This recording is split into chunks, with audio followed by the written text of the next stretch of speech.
বাংলাদেশের সর্বদক্ষিণে বঙ্গোপসাগরের বুকে ছোট্ট এক দ্বীপ সেন্ট মার্টিন। নীল জল, প্রবাল, নারকেল গাছ আর অপরূপ প্রাকৃতিক সৌন্দর্যের কারণে সেন্ট মার্টিন দেশের অন্যতম আকর্ষণীয় পর্যটন গন্তব্য। কিন্তু পর্যটকদের চোখে দেখা এই সৌন্দর্যের আড়ালে রয়েছে দ্বীপের মানুষের প্রতিদিনের সংগ্রাম, জীবনযাপন ও জীবিকার গল্প। সেন্ট মার্টিনের বাসিন্দাদের দৈনন্দিন জীবন অনেকটাই নির্ভরশীল সমুদ্রের উপর। ভোর হলেই অনেক জেলে নৌকা দিয়ে বেরিয়ে পড়েন সাগরে। মাছ ধরা শুধু একটি পেশা নয়, এটি এখানকার বহু পরিবারের জীবন ধারণের প্রধান অবলম্বন। কেউ মাছ ধরেন, কেউ মাছ শুকিয়ে সংরক্ষণ করেন, আবার কেউ ছোট দোকান, খাবারের ব্যবসা, নৌকা চালানো কিংবা পর্যটকদের বিভিন্ন সেবা দেওয়ার মাধ্যমে জীবিকা নির্বাহ করেন। দ্বীপের মানুষের চলাচলের চিত্রও অন্যরকম। এখানে শহরের মতো ব্যস্ত সড়ক বা যানজট নেই। হেঁটে চলা মানে ভালো, দামে সস্তা। আজই কিনুন জাদু ডিটারজেন্ট পাউডার। আপনার কাপড় হবে ঝকঝকে পরিষ্কার। MK international company. সাইকেল কিংবা ছোট যানবাহনই অনেকের দৈনন্দিন যাতায়াতের মাধ্যম। আর দ্বীপের এক প্রান্ত থেকে অন্য প্রান্তে যেতে গেলে চোখে পড়ে সমুদ্রের নীল জল আর প্রকৃতির অপার সৌন্দর্য।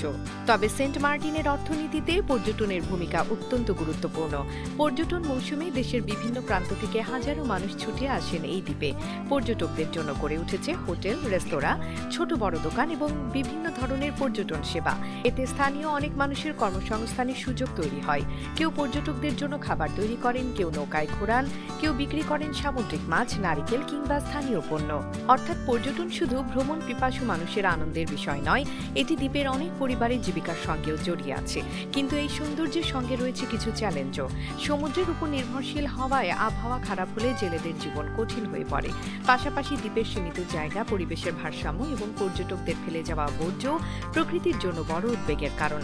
তাই সেন্ট মার্টিনকে ভালোবাসার অর্থ শুধু এই সৌন্দর্য উপভোগ করা নয়, এই দ্বীপের মানুষ, সমুদ্র, প্রবাল ও জীববৈচিত্র্যকেও ভালোবাসা। সেন্ট মার্টিনের সূর্যোদয় যেমন নতুন দিনের বার্তা দেয়, তেমনি প্রতিদিনের জীবনে এখানকার মানুষও সংগ্রাম করে এগিয়ে চলেন। সমুদ্রের ঢেউয়ের সঙ্গে তাদের জীবন জড়িয়ে আছে। আর পর্যটকদের কাছে সেন্ট মার্টিন যতটা সৌন্দর্যের দ্বীপ, স্থানীয় মানুষের কাছে এটি তার চেয়েও বেশি। এটি তাদের ঘর, তাদের জীবিকা, তাদের শিকড়। সেন্ট মার্টিন তাই শুধু একটি পর্যটন কেন্দ্র নয়, এটি নীল সমুদ্রের মাঝে গড়ে ওঠা মানুষের এক জীবন্ত গল্প। মুক্তি টিভি নিউজ ডেস্ক। আপনারা দেখছেন আমেরিকা থেকে সম্প্রচারিত মুক্তি টিভি।